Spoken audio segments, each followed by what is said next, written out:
about 21 days out from having surgery.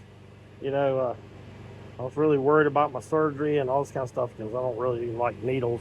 Getting cut on don't sound too appealing to me. But my sister-in-law just went through a double bypass, and she was almost about to pass away when she went in there. And she's doing great, and it's been 7 days later, and she's wanting to come home, and that gives me a lot of motivation. My hip surgeries ain't nothing like a heart surgery. And so, I'm just trusting the Lord. But if anything happened to me, the reason why I started making these videos is because I want my kids to watch them, know I love them. I want to be with them in heaven. I want them to go to church and live good lives and take care of their family and be good citizens and Americans and Christians. And so that's why I'm making these videos. I know they're kind of silly and probably nobody's even watching them, but this is for my kids.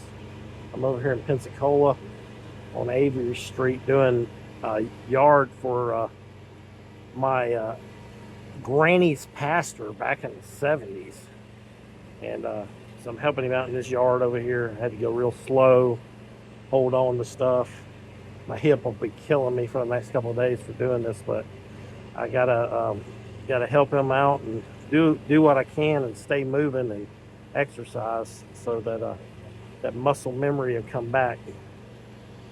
And so I'll be headed out of Pensacola here before long. I just want everybody to know that I love them, I care about them, and Jesus loved and cared about you too, and that's why he died for your sins on the cross.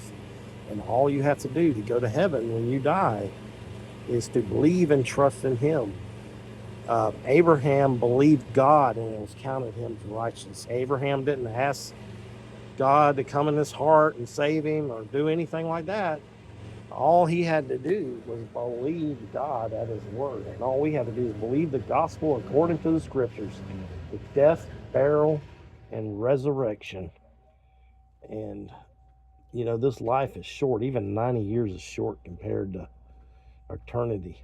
Compared to ever how long the world's been here, around 6,000 years that we know of. 90 years is a short time. And the years go by really fast, and you need to be, investing in your children and your family so that they will pass it on to their kids, and their kids will pass it on to their kids ever until whenever Jesus comes back. And if you're watching the news with them talking about peace in the Middle East, that was already talked about 3,000-4,000 years ago, when Daniel was writing the book of Daniel.